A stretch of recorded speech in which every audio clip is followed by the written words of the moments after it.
at some point, I believe that somebody will pick up and actually realize that they need to really watch Spice. I think they're starting to learn, but they just don't quite have it down yet.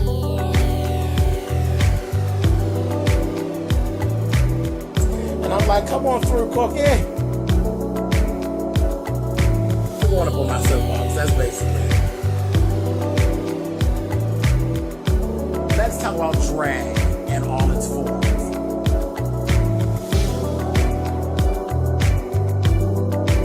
What,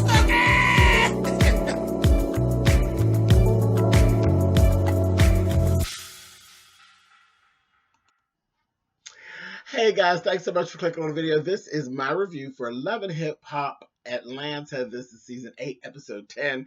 My girl Spice, honey. Y'all, listen. Either y'all gonna get a hold on Spice or y'all gonna get a couple lawsuits. That's just the way it's gonna be. Anyway, moving on. We'll talk about it. Okay, first things first, we see Jock, Carly, and Spice over at Jock's little radio show. They're doing their thing. Jock actually has the nerve to still be mad at Carly. Jock, you trying to switch up? Are you really trying to switch up to where like you don't like all of this stuff that Carly does now? I don't know. I got my good eye on you, Jock. I think that you really do like Kendra, but you ain't done with Carly yet. You're not done. Anyway. They're talking about bookings that Spice has coming up. She has a booking in Gambia and also in Trinidad. So what she decided to do, she is going to have everybody, because the booking agent, they're going to take everybody. They're going to pay for everybody to go. All her friends get to go to Trinidad. Since Carly is originally from Trinidad, she's going to have her be a co-host for her. So while she's in Gambia doing her thing in Gambia, Carly will take care of her guests, and then she'll sweep them into Trinidad, and then she'll finish it up. So Jock basically was like, he didn't want to go. He wasn't feeling it because of Carly and this, that. He said it right in front of her. Carly's like, yeah, well, whatever. And Spice just literally wasn't hearing it. She wasn't hearing it. She wasn't taking no for an answer. She said, listen, we're going to Trinidad. Everybody's going to Trinidad. And went on and walked on out. Didn't even finish the interview. She said, fuck you, I'm gone. She had this beautiful, it's a beautiful unit. It was blue. You know, she always wears this blue hair, and that really works for her. But it was long, baby. It had to be like 30-inch. Fabulous. And it was blue. I said, girl, yes, Miss Spice, honey. Real nice. But she left one out. I said, that's that. Later on, did we see Jock and Kendra? Kendra done heard on the radio, or somebody done told her, you know, the conversation that was had. And now she wants to go. I said, you're going to get enough of begging to go on these trips. And you look ridiculous to me. She does. She's an accomplished girl, you know, woman. She's an accomplished young woman. She has some things going for herself. This whole mood of her having to chase behind Jaceel and to get him to take her places, girl, that's ugly. That is ugly. It really is. It's really ugly. It's not very becoming of a young woman. And I'm like, I hate it. I hate to see you like begging him to take you and let you be a part of this trivial garbage that goes on with them on this show. But whatever. I mean, it is what it is, honey. Work ain't honest, but it pays the bills. Whatever. I do it for the gram, do it for the check, honey. Whatever. Anyway, then we see Pastor Jamal Bryant, and he's pairing up with Scrap De Leon to do this whole prison reform situation. And I was laughing. I said, okay, this is cool. That's a good move. That's a good look. But then they had this little scene where Pastor Jamal Bryant of, y'all know Giselle over on Real Housewives of Potomac? That Pastor Jamal Bryant that had the hot dick that was screwing around on his wife, Giselle Bryant, that's over on Real Housewives of Potomac. Okay, well that's the one. That's the Pastor Jamal Bryant that we're talking about. Hot dick. He sitting up giving Scrap some advice about what I said, Scrap, you already don't know how to handle your women. I don't know if you really want to be listening to Pastor Jamal Bryant. Hot dick. Yeah, I don't know if you want to be listening to Reverend Hot Dick. I don't know about that, but whatever. I don't even know what they really was talking about, y'all. I ain't gonna lie to y'all. Because when I seen him and he said something about finding a woman and this, that, and the other, I zoned out. All my mind was saying was Reverend Hot Dick. So I don't know what they really was talking about, but I know he ain't the one that I want to be talking to about no type of relationship. But whatever, I'm just saying. Anyway, moving on. Then we see Shay Mack. She done rolled up to Shekinah's house at 3 o'clock in the morning. She got a pack of condoms. Some of them are gone. And here it looks like old dude, made man, done cheated. He's screwing around in the house while he's watching the baby. Well, he ain't watching the baby while he has the baby because you can't watch your own kids. She at work and he's putting his thing down. And the baby's there, just trifling. And then we find out this is not the first time that he's actually cheated. I said, oh my, interesting. And later on, when we actually see Tokyo actually had a session with him. And she went to her session. She knew what was going on. And she kind of rolled in. I was like, y'all got a lot of nerve. I mean, they attacked him. They flat out attacked him. His face was so cracked. And when she kind of told him, she said, you doing wrong. And he said, this is not your relationship. This is my relationship. You out of order. She's like, no, baby. See, it becomes my relationship too when my girl's coming to my house, waking me up out of my fat girl sleep at 3 o'clock in the morning about some bullshit that you're doing. She said, I just rolled through just to let you know. She gone anyway. And he's like, what? Face cracked. All while he was at the studio with Tokyo, good old Shay Back was packing and leaving. She packed the car and the baby and rolled.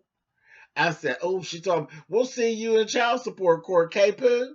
Bye-bye. I said, oh, they are a mess. He was looking real stupid. But he thought it was real cute. When he said, I ain't cheating. And she said, put it on your mama. He gonna say, oh, I ain't putting nothing on my mama. And start getting grinning and laughing. She's like, laughing off. She gone anyway, so it don't make no difference. I said, oh, face just is cracked. I said, it's what you get, nasty. Anyway, let's go down to Sierra's salon. So all the girls are in there getting their hair done. You got Tokyo in there. You got Mimi in there. And they just, doing hair and chit-chat and talking. And Pooh's name that came up, all of that stuff. Sierra was saying, she's done with BK. She's just done. The more she thought about it, she ain't got it to do. She done. That Pooh shit just threw her over the side. And the next thing you know, here come Pooh rolling in, strolling in. I said, oh, Pooh. She roll in. And see, Pooh's an urchin. See, she's an old bitch. She's an old bitch with a bad attitude. And she do shit, and she really ain't sorry. Bitch is an urchin. And she come in there, and she can talk a shit, and she thinks she better. She got to talk about Sierra's shop, and this, that, and the other. Sierra was like, you can get on out. Like, for real, you can get out. She was steady talking shit about how BK was coming on to her. She wasn't coming on. Child, y'all both was probably coming on to each other because you're an urchin and he's a whore. So the two of y'all, anytime you get an urchin together with a whore, some fishy business is going to take place. And baby, they got the scrappling around, and Pooh was trying to get out the door, and Sierra's trying to get to her, and Big Toke them broke loose, honey, and took one of them. It's an acrylic lamp. That wasn't crystal, baby. It's acrylic. And picked the damn thing. I threw the damn lamp out the door at her. I said, Lord have mercy. Lord have mercy. Said, y'all gonna kill somebody. Mona girl, I hope you got good insurance. I said, child, all that acrylic would have bashed Pooh in her back. She old. You can't be hitting no geriatric bitch with no damn lamps. Child, shit. That's an old urchin, girl. You hit her and make her fall apart. You hit her in the back with the goddamn lamp and her motherfucking hip might go out. Old fucking bitch. Anyway, so that was a whole mess. I was like, all right. And you know what I'm noticing too? Tokyo, you ain't all that tough for real. You're not, girl. You're a big bitch that like to do a sneak attack, but you really ain't. I think you just loud. I don't think you really about that life. You really don't want to break your nails and get your hair pulled and stuff. You don't want to do that. But you just like to throw your weight around and make a lot of noise. You ain't really trying to fight for real. Just my observation, sis. Anyway, moving on. Rashida and Kirk. They are planning on opening up this bistro and bar. Um, Kelsey comes in. Kelsey tells him, she just went to get Cannon. Cannon is obviously sick. Rashid was asking, well, what kind of, is he really, really sick or what's really going on? And it was ridiculous. It is ridiculous. Kelsey said, I'm tired of being the go-between for y'all with Cannon. You made that baby. It's cool with all. He's my little brother and everything.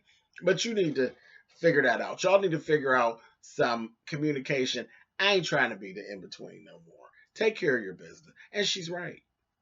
And she's right. Because there's things that they're doing the other Jasmine's doing just to be nasty. Because Cannon could be sick over at his daddy's house just like he could be sick over at your house. If Rashida and them are willing for him to come over sick, then he could be sick over there with them. It ain't no big deal. And trust me, me personally, from what I've seen, I think I prefer that Cannon be sick at Rashida's than at your house.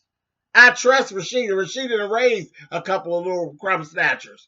I don't know about you, but it looks to me like you do more dropping off than anything else. Dropping off and passing through. So I think I'm a little more comfortable with the little cute little fella being over at Rashida's house and being sick. I'm just saying. Anyway, moving on. That is her baby, though. That's her baby to do what she wants to do with it. But she ain't doing shit with it. His baby's usually with her mama and her sister and whoever else. I don't even know if he even know her. But anyway, moving on. Carly and Mo. Now, I told you, I'm looking at Mo. Mo looking better and better to me. I don't know why. I don't know if it's Mo. I don't know. Mo, you start picking up some different things and getting some things done. He looks better to me in this, like this episode. Mo look kind of good. I said, okay, Mo, you looking like a little bit of a snack, like one cookie at least. Too good for Carly. Anyway, there's this whole little situation. Carly got this recording of Hiram. Ain't that name horrible? That name is horrible for a black man, honey.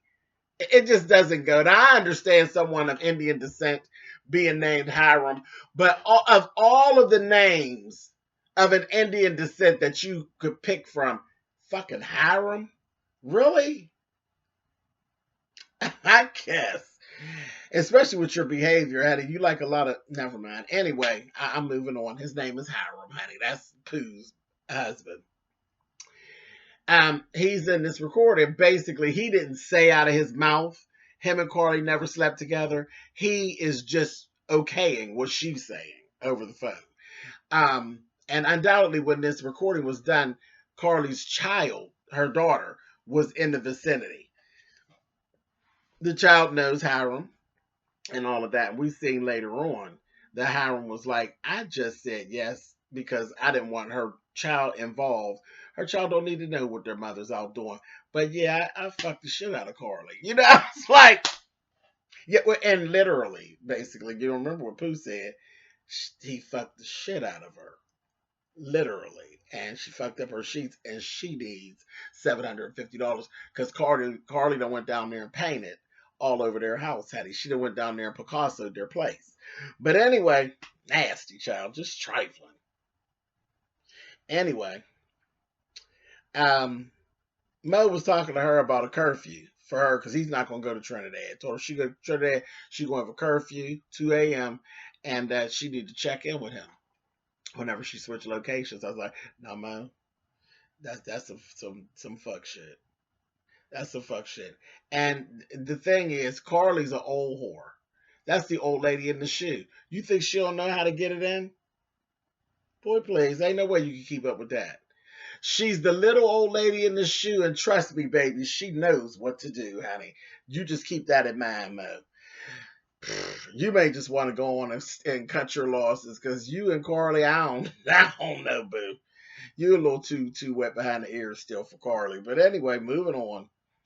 So then we see, like I said, we see Pooh and Hiram, and he basically had told her, that that's just some bullshit. And Pooh is pissed.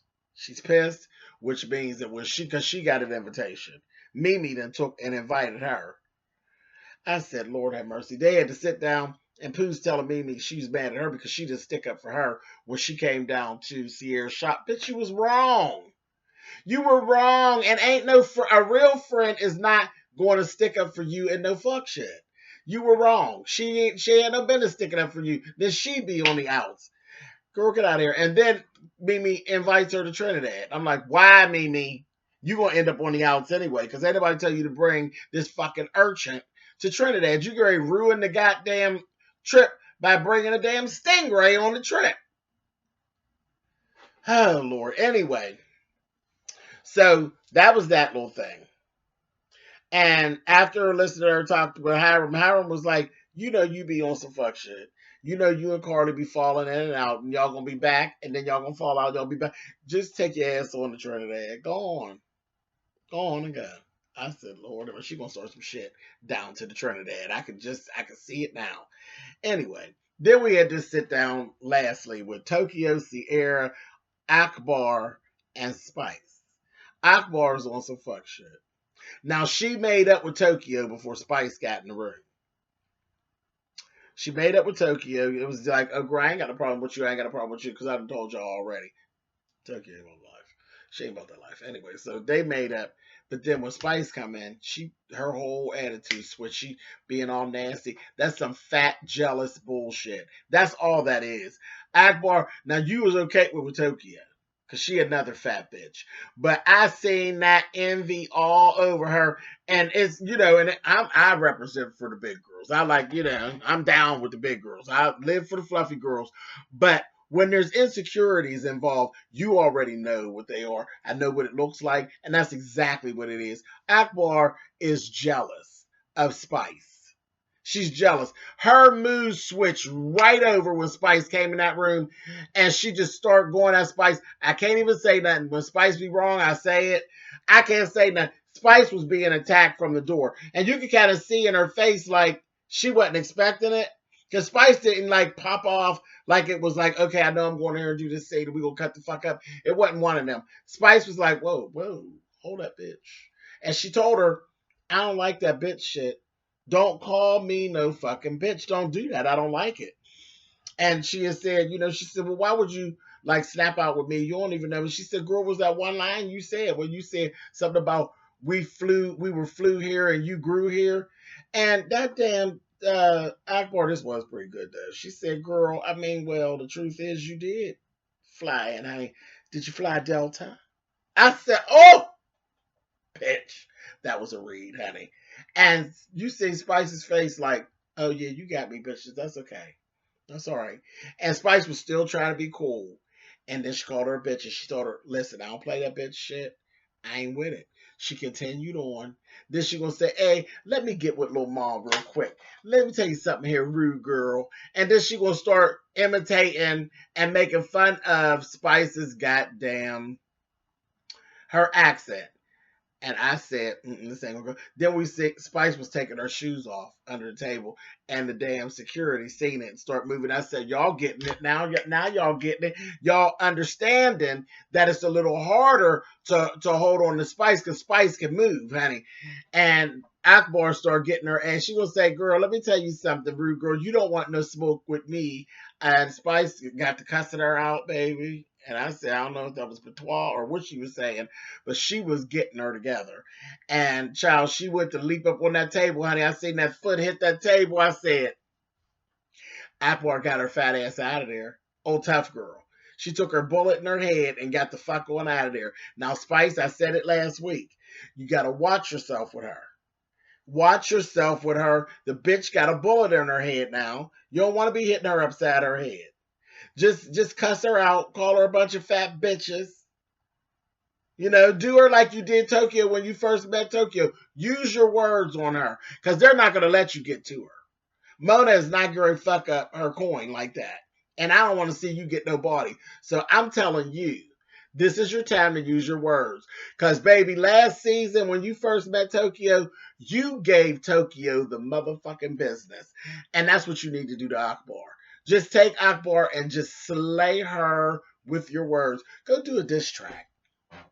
Do a diss track. Just about her, though. Not about fat bitches in general, because that'll backfire on you. But just about her. About just old nutting ass fat bitches. Do something about her. Throw her name in there. Light her ass up with your words. But don't put your hands on that girl, Spice. And they need to stop juggling, letting her get. Well, they did. They didn't let her get all juggled up, honey. They got her to fuck one out of there. But that's what you need to do. Use your words with her. Because that bitch is MURD or waiting to happen. Ain't nobody got time for that. Anyway, I'm out.